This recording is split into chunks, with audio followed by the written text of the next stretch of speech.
In the headlines, gunmen invade residence of Plateau Commissioner, abduct wife and daughter. Police neutralize bandits, recover 50 rustled cows in Katsina. Minister of Transportation Rotimi Amechi joins 2023 presidential race. On the foreign scene, United Nations says more than 4.4 million Ukrainian refugees flee war, a record since World War II. Hello and welcome to Trust News Update. I am Ayuba Ilya. Thank you for joining.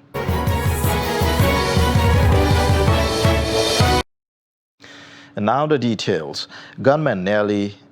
Gunmen early Saturday invaded the residence of Plateau State Commissioner of Environment Usman Bamei, abducting his wife and daughter. Confirming the incident, spokesperson of the Plateau State Police Command, ASP Uba Gabriel, said men of the command are already on the trail of the abductors to ensure safe rescue and release of the victims. Reports say that it is unclear if the commissioner was at home when the armed gang stormed the house in Gindiri community of Mangu local government area of the state. This is coming less than a week after the son of a serving commissioner was gunned down by bandits in Zamfara state.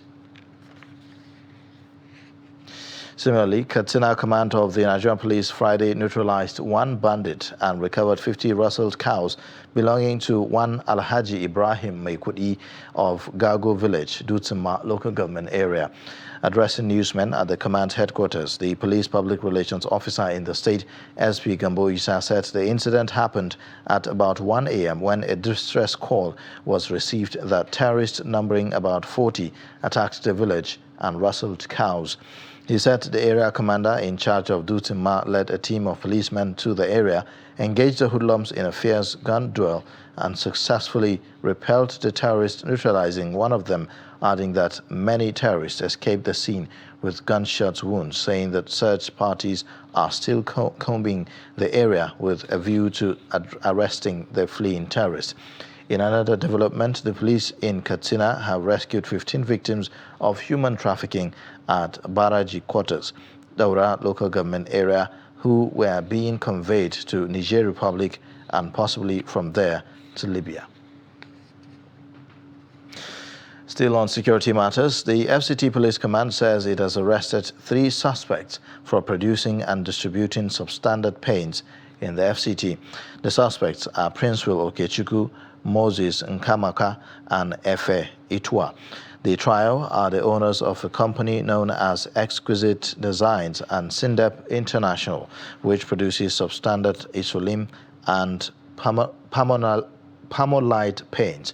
The command has also arrested 2 one-chance armed robbery suspects and recovered victims' valuables and suspects' operational weapons. They are Sani Abdullahi and Abdul Idris, both of 19 years.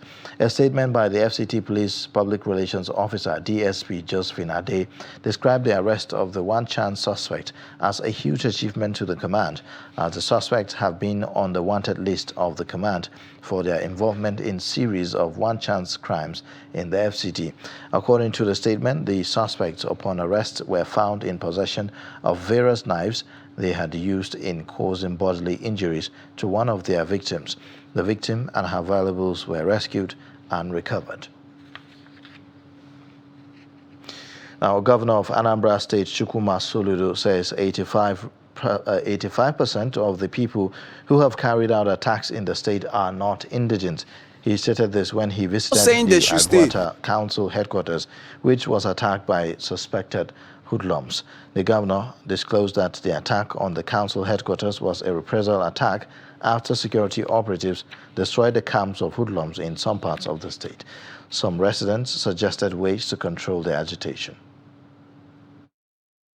Got to the criminal camp between Agles, Chukwu, and Oboji.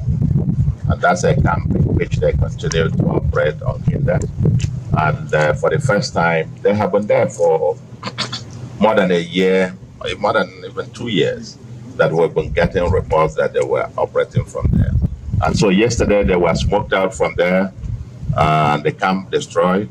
And I think as they were fleeing from the place, cowardly now decided to come and set up as a local government offered olive branch to all those who are in the bush to come out, surrender your guns, and will help to rehabilitate you to play critical roles in the development of Anambra. Majority of the people doing this, the statistics so far, the people are arrested, 85% of them come from one of the states in the southeast, another 15% from another state in the southeast.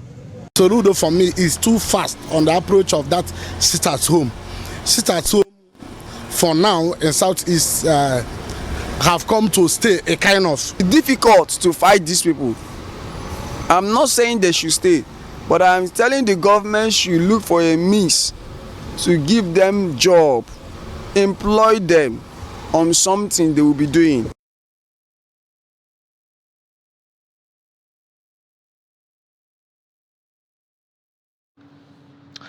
Now, the Minister of Transportation, Rotimi Amechi, has declared his intention to join the 2023 presidential race. Amechi, who has severally denied being interested in the race, declared his interest on Saturday on his verified Facebook page. Amechi has been in government since 1999, serving 2 terms as Speaker of the Rivers State House of Assembly, 2 terms as Governor of Rivers State, and he is one of the few ministers President Muhammadu Buhari reappointed in 2019. He served twice as the head of Buhari's campaign in 2015 and 2019. The National Rescue Movement has inaugurated its national executives to oversee the party's affairs ahead of the 2023 general elections.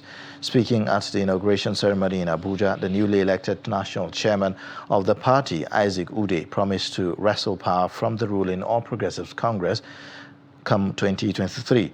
Ude also described the poor state of the economy, the insecurity situation of the country, and promised that his party will do better if given the mandate.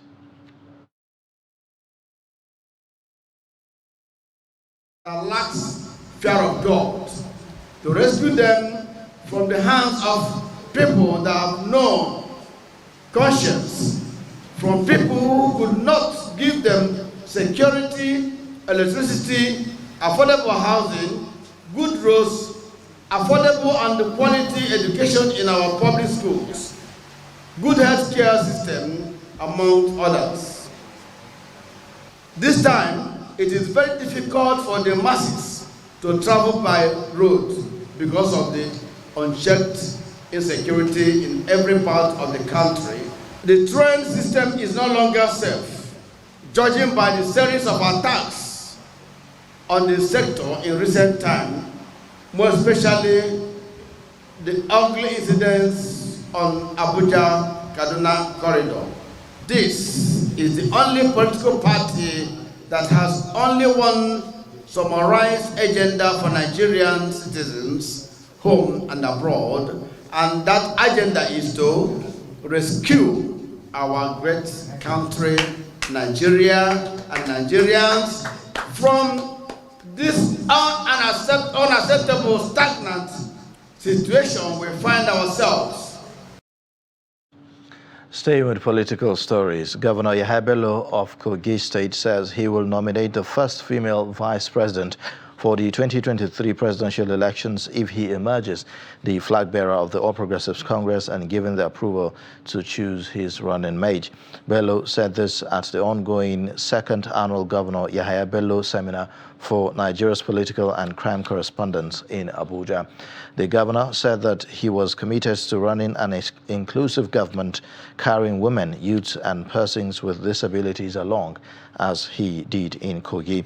He said that his administration as governor of Kogi State raised 2,000 millionaires, adding that if elected president, he will lift 100 million Nigerians out of poverty. If given the opportunity, if my political party will give me the opportunity and free hand to choose who will run with me come 2023, surely I will not leave the constituency of my mother, which is women. And I assure you that if ever I was given or I will be given that opportunity, I would wish to have the first female vice president come 2023. If you refer to my speech, I think I have a copy here, a few copies that I want you to distribute. I did promise that I will build on what Mr. President has promised of ensuring that Nigerians, nothing less than 100 million Nigerians, are pulled out of poverty by year 2030. That is in about 7 years from 2023, by the special grace of God. The question will be, what have you done in Kogi State? How many millionaires have you made? And I will make bold to tell you that within the limit of our resources, coupled with the various challenges and demands on our resources, we have been able to make nothing less than 2,000 millionaires in Kogi State within this short period. And our government, by the special grace of God, will create that enabling environment that even if you have 1 million, in no time you should be able to turn it around and multiply it. Forget about what is put out there as whether zoning or no zoning. What is important is who is that man who will be the leader and put the party together. A federal high court sitting in Gombe has reserved judgment in a suit seeking to nullify the elective congresses of the People's Democratic Party in Gombe State. The suit was filed by a PDP stalwart, Umar Chikaire, who claims that the conduct of the elections into the party's executive positions at all levels in Gombe State contravenes provisions of the 1999 Constitution and the PDP laws. Ibrahim Ismail reports. The plaintiff, Umar Chikaire, is suing the former governor of Gombe, Ibrahim Dankombo, PDP national chairman, the Independent National Electoral Commission (INEC), Gombe State Independent Electoral Commission (GOSAIC), and others. Speaking to newsmen after the court sitting, counsel to the plaintiff said there were irregularities in the conduct of the PDP congresses in Gombe State. People's Democratic Party wanted to hold their congresses. He secured the requisite forms, got the nomination forms, filled all of them, submitted them. What he had was that some names of individuals have now been made listed as the officials of the political party, the PDP. So he now came to this court saying, the Congress that I am interested in the chairmanship of the first defendant has now been held, or what has happened.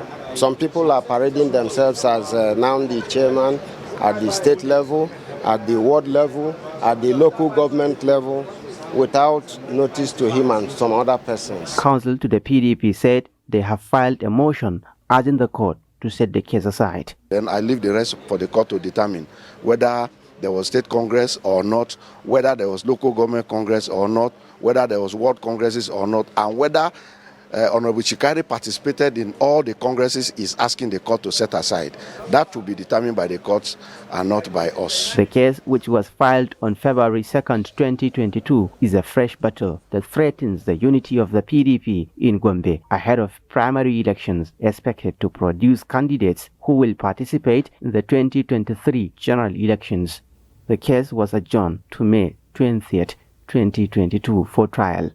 From Gombe, Ibrahim Ismail reporting for Trust TV. You're watching Trust News Update. Coming up shortly. Sustainable management of forest and improved livelihood. Details and more after the break.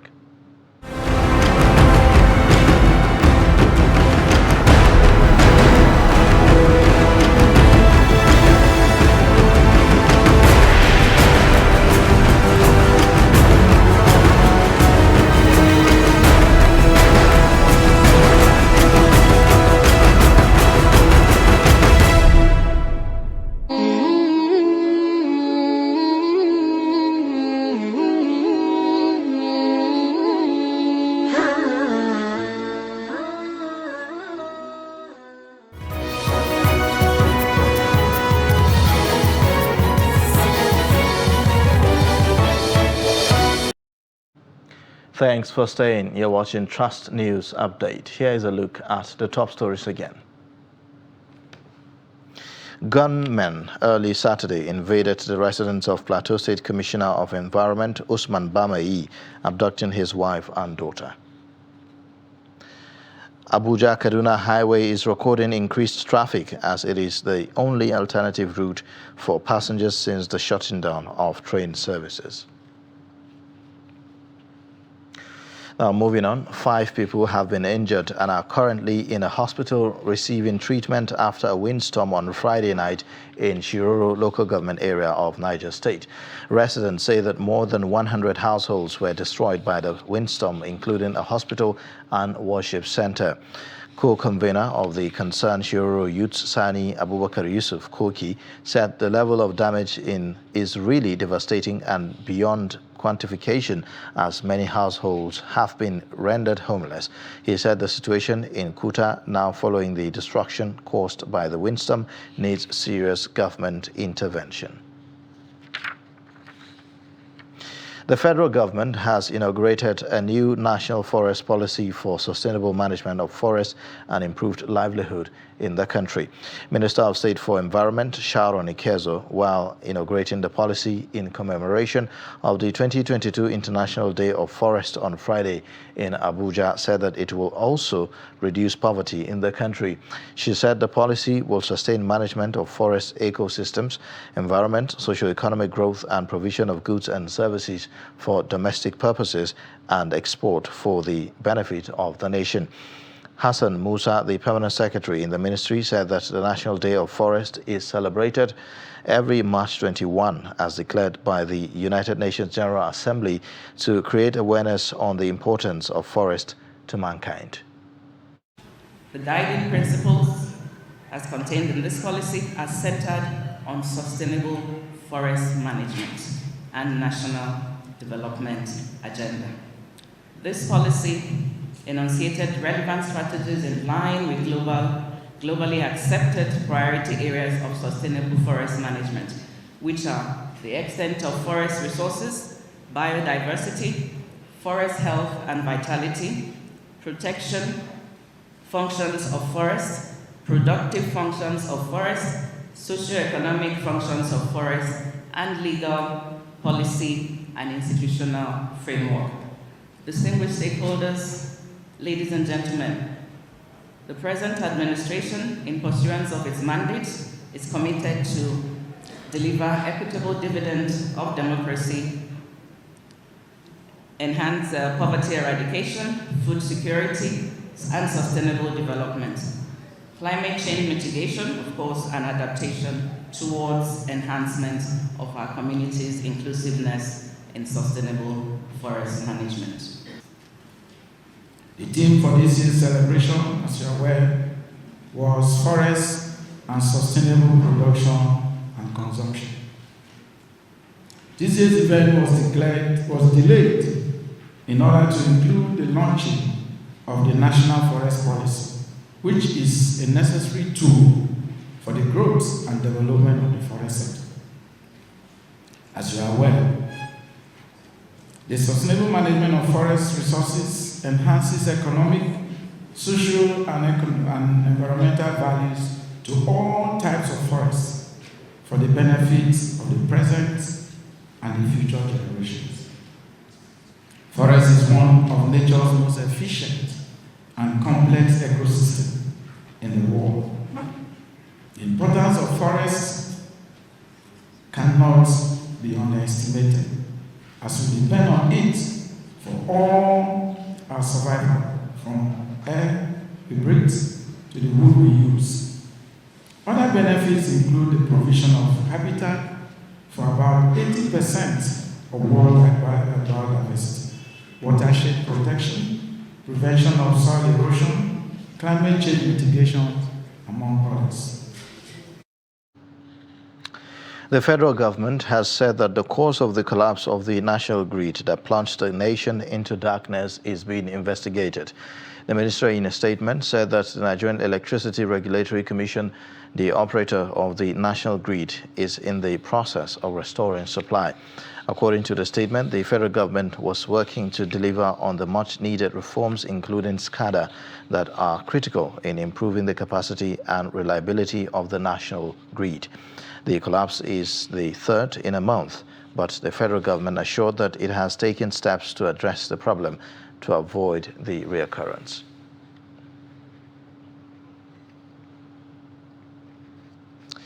Now, the Central Bank of Nigeria says it will begin payment of 65 naira rebate to exporters who sold their goods through the importers and exporters window at the end of the first quarter. CBN Governor Godwin Emefiele said this shortly after signing the term sheet between the Infrastructure Corporation of Nigeria and the Independent Asset Managers on Friday in Lagos. The Apex Bank had promised to pay 65 naira bonus for every $1 of repatriated non-oil export proceeds sold at the investors and exporters window, the official forex rate, which was part of policies and plans and programs for non-oil exports that will enable Nigeria and $200 billion in foreign exchange repatriation. The RT200 FX program, which stands for the Race to $200 billion in FX repatriation, is a set of policies for non-oil exports to enable Nigeria attain the goal of $200 billion in FX repatriation. Moving on, the United Nations Refugee Agency says over 4.4 million Ukrainian refugees have fled their country since the Russian President Vladimir Putin ordered an invasion on February 24th. This comes after Ukrainian President Volodymyr Zelensky said he expects a firm global response to the deadly missile strike that killed more than 50 people at a train station in Kramatorsk on Friday. President Volodymyr Zelensky said on Saturday that Ukraine is ready for a tough battle with Russian forces amassing in the east of the country, a day after a missile attack in the east that officials said killed more than 50 civilians trying to evacuate at Kramatorsk rail station. European Commission Chief Ursula von der Leyen said that in Warsaw on Saturday that a global pledging event for Ukrainian refugees called Stand Up for Ukraine has raised 10.1 billion euros for people fleeing bombs inside and outside Ukraine, with an additional billion pledged by the European Bank for Restructuring and Development. And now in sports news, an ex-star Boris Becker has been found guilty of 4 charges under the Insolvency Act relating to his 2017 bankruptcy. The former world #1 is accused of hiding millions of pounds worth of assets to avoid paying his debt. He was found guilty of transferring hundreds of thousands of pounds from his business account after his bankruptcy, failing to declare a property in Germany and concealing 825,000 euros of debt. The 54-year-old was acquitted of a further 20 charges at London's Southwark Crown Court on Friday. He was cleared on 9 counts of failing to hand over trophies and medals from his tennis career, including 2 Wimbledon men's single trophies. He could face a jail sentence carrying a maximum term of 7 years for each.